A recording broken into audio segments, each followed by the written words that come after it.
Two হাই B one RB ব্লগৰ আন এটা ম'হ ভিডিঅ'লৈ আপোনালোক সকলোকে স্বাগতম জনাইছোঁ। আজি আহিছোঁ আন এটা ম'হ ভিডিঅ'লৈ। আপোনালোকে শেষলৈকে চাব বুলি আশা ৰাখিলোঁ আৰু আহক ভিডিঅ'টো বেছি দেৰি নকৰোঁ, আৰম্ভ কৰি দিওঁ।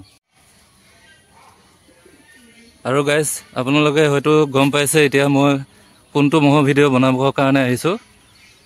দেখা পাইছে ম'হটো এখন বাহনী বাৰীৰ মাজত আছে আৰু বৰ্তমান ঘাঁহ খাই আছে দেখা পাইছে।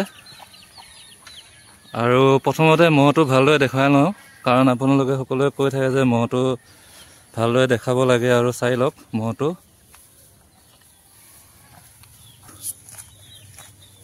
ওচৰৰ পৰা চাই লওক এবাৰ ভালদৰে।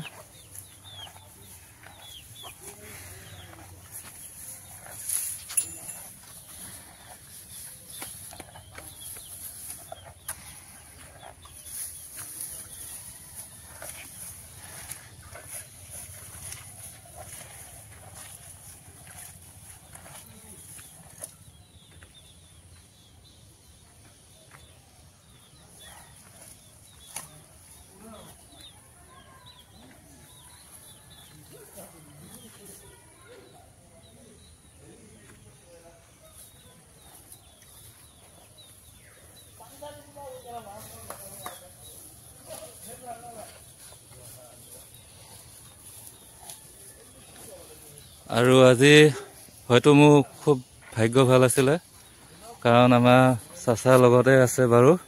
আৰু গাইজ দেখা পাইছে আমাৰ লগত এয়া ৰহমচা চাচা আছে, আৰু চাচাক দুটামান কথা সুধিব বিচাৰিছোঁ।